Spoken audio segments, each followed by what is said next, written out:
Hello दोस्तों, welcome back to my channel. कैसे हैं? उम्मीद करती हूँ बहुत ही ज़्यादा अच्छे होंगे। तो आज का हमारा फिर से वीडियो होने वाला है मेहंदी के ऊपर।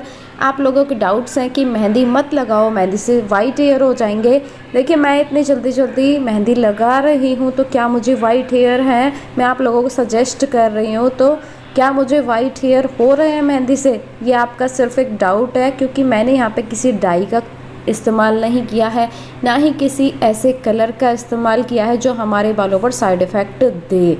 मैंने एकदम नेचुरल हिना मेहंदी का इस्तेमाल किया है, जो हमारे वाइट हेयर हैं सिर्फ उनको कलर करने का काम करेगा। इससे एक भी एक्स्ट्रा हेयर वाइट नहीं होगा। मैंने लास्ट टाइम जो मेहंदी भिगोई थी, आप लोगों के साथ वीडियो शेयर करी थी, तो उसमें मैंने आंवला, रीठा, सिकाकाई और मेथी दाना का इस्तेमाल किया था। तो उन चीज़ों को मैंने फेंका नहीं था, क्योंकि एक बार और रिसाइकल करके देखना था कि रिज़ल्ट अभी भी कुछ अच्छा मिलता है या फिर बेकार हो चुके हैं।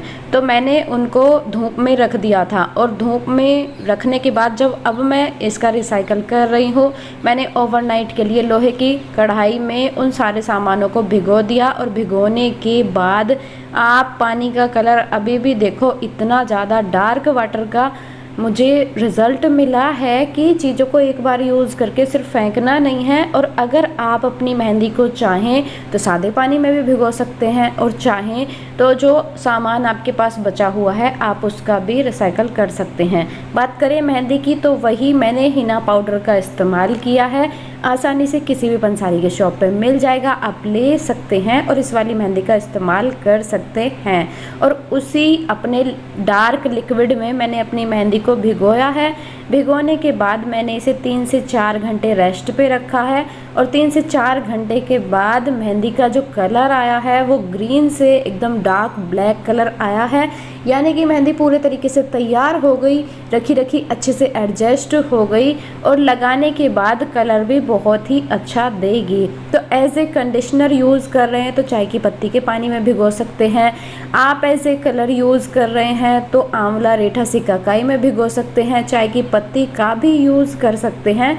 3 से 4 घंटे रेस्ट पे रखने के बाद आप मेहंदी का कलर देखो, कितने अच्छे से मेहंदी एडजस्ट हो गई है। आप चाहें तो अपनी मेहंदी को एलोवेरा में भी भिगो सकते हैं। घर के एलोवेरा को ब्लेंड करके और उसमें अपनी मेहंदी को भिगो सकते हैं। तो 3 से 4 घंटे मैंने इसे रेस्ट पे रखा। उसके बाद पहले मैंने बालों को कॉम्ब किया, और कॉम्ब करने के बाद मैंने जिस तरीके से लास्ट वीडियो में मेहंदी लगाई थी, आगे का पोर्शन कवर किया, क्योंकि जो भी वाइट हेयर होते हैं हमें वो आगे ही होते हैं।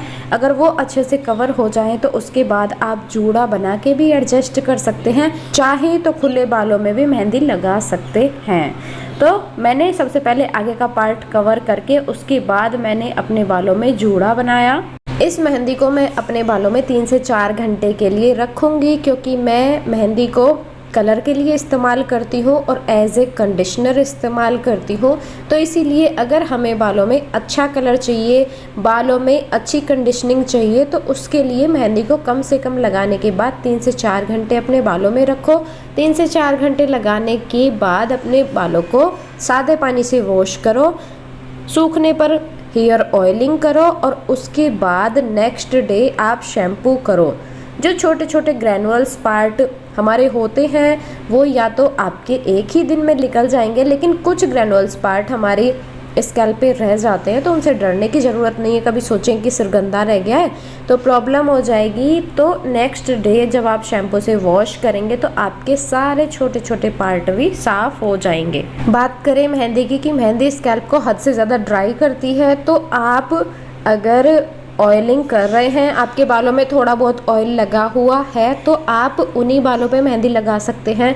और अगर आपकी स्कैल्प पहले से ड्राई है तो आप अपनी मेहंदी में 1 से 2 चम्मच ऑयल का इस्तेमाल कर सकते हैं, ताकि जो आपको ड्राई हेयर फील होते हैं वो आपको फील ना हो। और मेहंदी लगाने के बाद फिर हम ऑयलिंग प्रोसेस करते ही हैं, तो तो उस चीज़ से कोई भी इशू नहीं होगा। बस ये है कि अगर आप एक लॉन्ग टाइम से ऑयलिंग कर रहे हैं तो वो बहुत अच्छे से आपकी स्कैल्प से ऑयल निकल जाएगा, अच्छे से आपके बालों की सफाई हो जाएगी, आपके बालों की कंडीशनिंग हो जाएगी और बाद में भी आप जितना चाहें ऑयलिंग प्रोसेस कर सकते हैं। बहुत लोगों का ये भी डाउट रहता है कि मेहंदी हेयर फॉल करती है। देखिए, मेहंदी उस कंडीशन में आपको हेयर फॉल कर सकती है कि आप साल में एक बार मेहंदी लगा रहे हैं या फिर आपके बालों की जड़ें पहले से ही बहुत ज़्यादा कमज़ोर हैं, तो आपको लगेगा कि और भी ज़्यादा बाल हमारे निकल रहे हैं। लेकिन अगर आप मेहंदी लगाते रहते हैं, जैसे किसी किसी को हैबिट होती है कि 8 दिन में मेहंदी लगा रहे हैं, कोई कोई महीने में 2 बार लगाता है, कोई कोई 1 महीने में 1 बार लगाता है, तो उनको हेयर फॉल की समस्या नहीं होती है, उनके बाल नहीं निकलते हैं। मैंने मेहंदी को 3 से 4 घंटे रेस्ट पे छोड़ा है और 3 से 4 घंटे के बाद आप मेरे बालों का लुक देख सकते हैं। बालों को वॉश करने के बाद बालों में बिल्कुल भी ऑयल नहीं है, लेकिन बालों में एक अलग ही तरीके की शाइन आ गई है। जब हम मेहंदी का इस्तेमाल करते हैं तो मेहंदी हमारे बालों को रिपेयर करने का काम करती है, हमारे बालों को कलर करती है, हमारे बालों को स्ट्रॉन्ग बनाती है, हमारे बालों को नरिश करती है और हमारे बालों को कमज़ोर करने की बजाय अगर हम उसे सही प्रोसेस से लगा रहे हैं तो हमारे बालों को एक नई जान देती है। तो हेयर वॉश के बाद आप मेरे बाल देख सकते हैं, अभी बिल्कुल भी ऑयल का इस्तेमाल मैंने नहीं किया है और बाल पूरे तरीके से सूखने के बाद इस प्रकार के हैं। तो उम्मीद करती हूँ जो भी इंफॉर्मेशन मैंने आपको बताई है आपको समझ में आई होगी। आगे से आप लोग भी मेहंदी लगाने से नहीं डरेंगे। मेहंदी अगर बालों को नुकसान देगी तो उस कंडीशन में देगी जब आपको प्रोसेस नहीं पता होगा कि अपनी स्कैल्प पे हमें किस तरीके से वर्क करना चाहिए, किस तरीके से मेहंदी को लगाना चाहिए। तो जब हमें चीज़ों को पता नहीं होता और ऊट पटांग तरीके से अपने माइंड से हम चीज़ों का यूज़ करते हैं तो उस कंडीशन में मेहंदी आपको नुकसान दे सकती है। अगर आप प्रोसेस को सीख के सही तरीके से समझ के प्रोसेस को करेंगे तो वो आपको बेहतर परिणाम देगी। फिर भी अगर आपका कोई डाउट आ रहा है तो प्लीज़ कमेंट सेक्शन में मुझे कमेंट करके बताना। इस वीडियो को मैं रखूँगी इतना ही, मिलेंगे नेक्स्ट वीडियो में, तब तक के लिए नमस्कार, बाय बाय।